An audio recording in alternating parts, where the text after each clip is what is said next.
In this lecture, we will go beyond participation to start understanding how we can amplify engagement. This is part 1. So we learned that participation is key, but is showing up good enough? In one word, no. Unfortunately, participation is not a consistent predictor of outcomes, because what we know is that student engagement matters. Engagement is simply the active participation in one's own learning. What do we know about engagement? Engagement has been found to be one of the strongest predictors of student performance.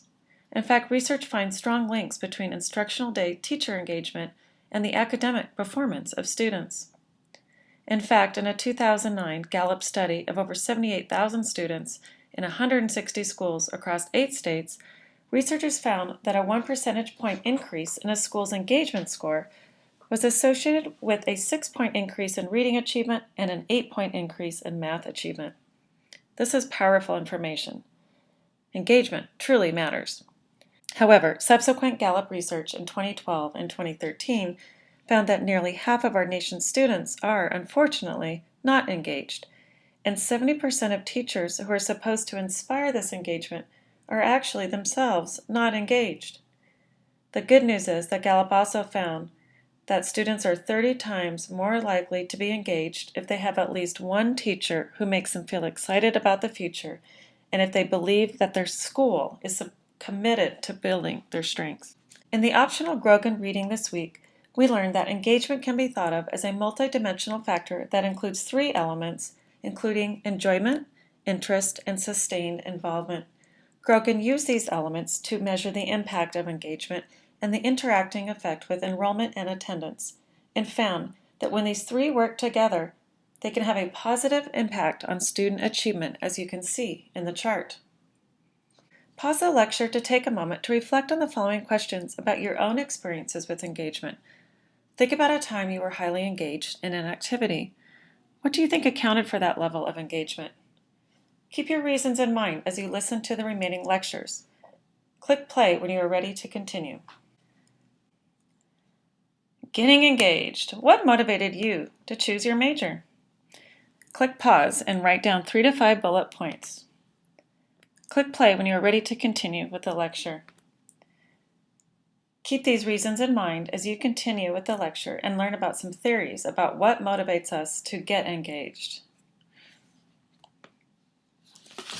So we have learned that SES, ethnicity, culture, and immigration are macro factors that can impact participation if they result in language barriers, differences in gender role expectations, familial roles, concerns or stresses about immigration status, experiences with ethnicity, and beliefs or unfamiliarity with program offerings.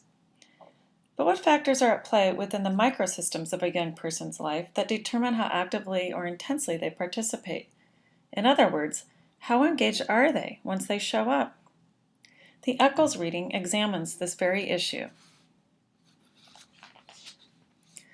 Think again about what motivated you to choose your major. Chances are you feel like you have some skills and expertise in that area. You expect to be successful in that field. Most likely you also considered societal value in that major. In fact, you may not have majored in what you are most passionate or even skilled at because you may have felt that that wouldn't make enough money for you or that your family would not have approved.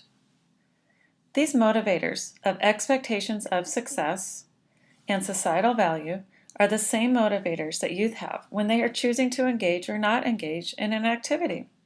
In other words, expectancy value theory tells us that it is important for youth to feel like it is worth it for them to get involved. I'm sure you can relate. Eccles' research helps us understand some of the motivators behind student participation. So in addition to expectations for success, Eccles explains that value can be best understood as subjective and includes the following elements. Interest, enjoyment, value, as the name suggests, is about how interested one is in learning or doing an activity. Attainment value is about what one expects or hopes to gain or attain from that activity, such as a new skill or a new experience. Utility value is about how useful that skill or knowledge will be to the student's life. Relative cost can be understood not only just in dollars, but also investment in time. Will it be worth the student's time to get involved? Will it cost them other relationships or other opportunities? So all of these factors can be at play when a student makes a simple decision on whether or not to engage in an activity. Now, to wrap up this lecture, think about your motivators for selecting your major.